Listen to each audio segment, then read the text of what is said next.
एक बार मंच पर आकर। इसमें केवल 2 लाइन लिखवाती बट हम पिछले 30-35 सालों से कचरे का कलेक्शन। हेलो। तो आप मुझे सब जानते होंगे आप दिलबाग साहब, और हम एक संस्था चला रहे हैं राष्ट्रीय वाल्मीकि धर्म समाज रावत लिमिटेड।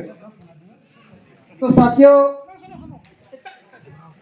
देश के अंदर हमारे पर जुल्म होता है, हमारे को मारा जाता है, पीटा जाता है और रोने भी नहीं किया जाता। सबसे ज्यादा जुल्म अभी मेरी बहन जी ने बताया, रोहनिया जो बाहर से आए मुसलमान, सबसे ज्यादा दिल्ली के अंदर, गुड़गांव के अंदर बस्तियां बनाई हुई है। और हमारे लोगों को रोजगार नहीं मिलता, हमको रोजगार मिलता है। बॉम्बे के अंदर सबसे ज्यादा जितने भी होटल हैं सब में रोहनिया लड़कियां लगी हुई हैं। और गोवा भारत के अंदर है, वहां भी सबसे ज्यादा रोहनिया लड़कियां लगी हुई हैं। हमारे बंदा फ्रूट नहीं बेच रहा, बर्गर न्यूडल सब वो बेच रहे हैं और उनको बिकरा अच्छा रोजगार कर रहे हैं। जहां पता लग जाए वाल्मीकि है या रविदास है या धानक है, उनके रोजगार बंद कर दिए जाते हैं और उन्हें मारा जाता है और पीटा जाता है भारत के अंदर। इसी तरह मैं बात करूंगा डोर टू डोर की। यहाँ पे हुड्डा है और पंजाब में पुड्डा है। जब पुड्डा अपने सेक्टर बेचता है, अपने घर बना कोठियां बनाता है, तो हमारा एक डोर टू डोर का साथी अपने रेडी लेके साइकिल लेके कूड़ा उठाने का काम करता है एक घर से। फिर 10 घर बनते हैं, 20 घर बनते हैं, 50 घर बनते हैं। वो कम से कम 2 साल में जाके, एक सेक्टर 3 साल में जाके बनता है।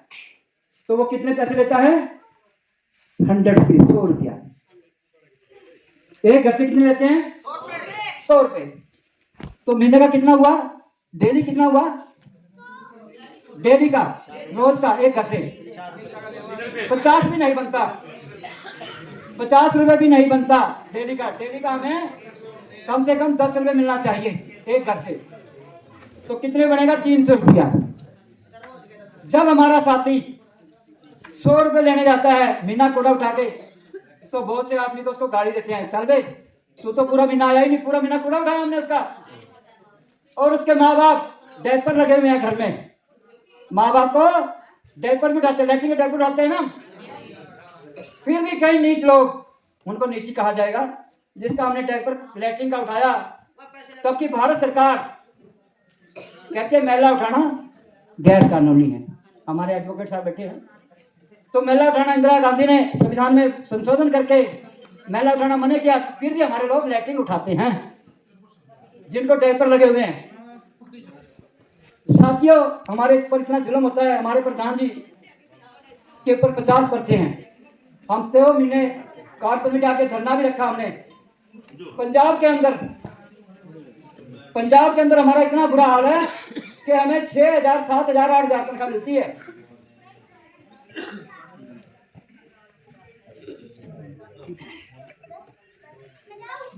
तो देखो जी, जिसने काम किया है देश में, हम कहेंगे नेहरू जी या महात्मा गांधी जी। तो साथियों, मैं जुल्म की बात करता हूँ, हमारे पर जुल्म हो रहा है सर, क्योंकि हम 100 रुपए पर घर से पूरा महीने का लेते हैं, वो भी हमें नहीं मिलता। अब कॉर्पोरेशन ने क्या किया? मैं 3 बारी माननीय देश की राष्ट्रपति से मिल चुका हूं और प्रधानमंत्री से मैंने रिक्वेस्ट की थी, और हमारे देश के जो अमित शाह जी हैं उनसे भी मैं मिल चुका हूं। ये सारा मैंने बायोडाटा बना के एक वकील से उनके आगे रखा कि हमारे पर ठेकेदारी पर था, निजीकरण। अभी हमने पिछले 2 महीने पहले नखलाओ में धरना रखा। हमारी बहनें लैट्रिन पे बैठती हैं, लैट्रिन पे शौचालयों में कितनी तनख्वाह मिलती है? 6,000 रुपया। 6,000 में भी कॉर्पोरेशन में दलाल बैठे हैं, 3,000 बोले जाते हैं और 3,000 में वो सामान भी लेके आती है। तो मैं सबसे बताना चाहता हूँ हमारे पर कितना जुल्म हो रहा है। यूपी के गांव में एक मुसलमान पक्का लगा हुआ सिपाही कर्मचारी, और हमारा वाल्मीकि बंदा 3,000 में गांव पे झाड़ू मार के आता है। अगर तो उसने मना कर दिया, मैं काम नहीं करूंगा, मैं गांव छोड़ के भाग जाऊंगा, कह रहे तेरे जमीन भी छीन लेंगे और तेरे को मारेंगे भी, नहीं तो गांव में सिपाही कर। इतना जुल्म हमारे ऊपर हो रहा है। मैं कटिहार गया, कटिहार बंगाल, वेस्ट बंगाल के पास कटिहार है, पूर्णिया, छपरा, दरभंगा, इधर हम गए थे। हमारे समाज का बहुत बुरा हाल है साथियों।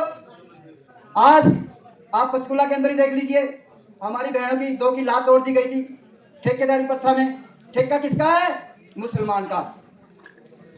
अभी 3-4 महीने हुए, सहारनपुर के अंदर ठेका किसने लिया? मुसलमान ने। मुसलमान कौन था? रोहिंग्या, जो बाहर से आए हैं, जो हमारे लोग ही उसको उभारने का कोशिश करते हैं। और जुल्म किसने किया? कूड़ा कौन उठा रहा है? हमारा वाल्मीकि जाति का। उसको कितने मिल रहे हैं? 50 रुपए, 1 महीने के 50 रुपए। 50 रुपए तो हम ऐसे ही गिर देते हैं, मोबाइल के रिचार्ज में खो देते हैं, मगर जब देने की बात होती है वाल्मीकि समाज के लिए तो पैसा नहीं है उस बंदे के पास। तो सर मैं आपको बताना चाहता हूँ, सुनिए मेरी बात सर। हम घर से 100 रुपया महीना लेते हैं, बहुत से लोग हमें 100 रुपया भी नहीं देते। तो हम चाहेंगे हमारे ऊपर ये जुल्म ना हो। और आगे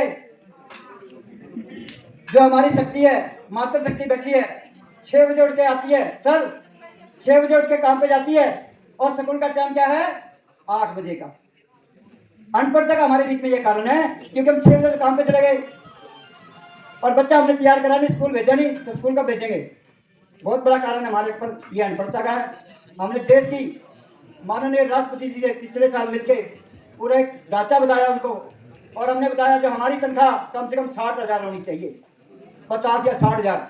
देश के अंदर 10,000 रुपये तनख्वाह है ठेकेदारी निजीकरण की। वो उसमें हम कैसे बच्चे पढ़ाएंगे, कैसे पढ़ाएंगे? 5,000 तो मकान का किराया है, मुझे 7-8 हज़ार तनख्वाह मिली तो मैं कैसे बच्चे पढ़ूंगा, कैसे पढ़ाऊंगा? ये बहुत बड़ी समस्या है देश के अंदर। तो ज्यादा ना बोलते हैं, तो साथियों अपन नारा लगाएंगे जो हमारे परमात्मा भगवान है, जय जय जय जय जय भीम, जय जय जय जय जय भीम, जय भीम, जय भीम। तो साथियों भाई कह रहे कि सर बोलेंगे ये समस्या थी हमारी, हमें 10 रुपये रोज भी नहीं दिया जाता और जुल्मकारी हमारे पर जुल्म सारे हैं।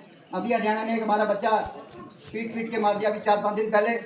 तो साथियों हमारे पर जुल्म होते रहेंगे और होते रहे हैं। इसी के साथ जय वाल्मीकि, जय भीम, जय रविदास।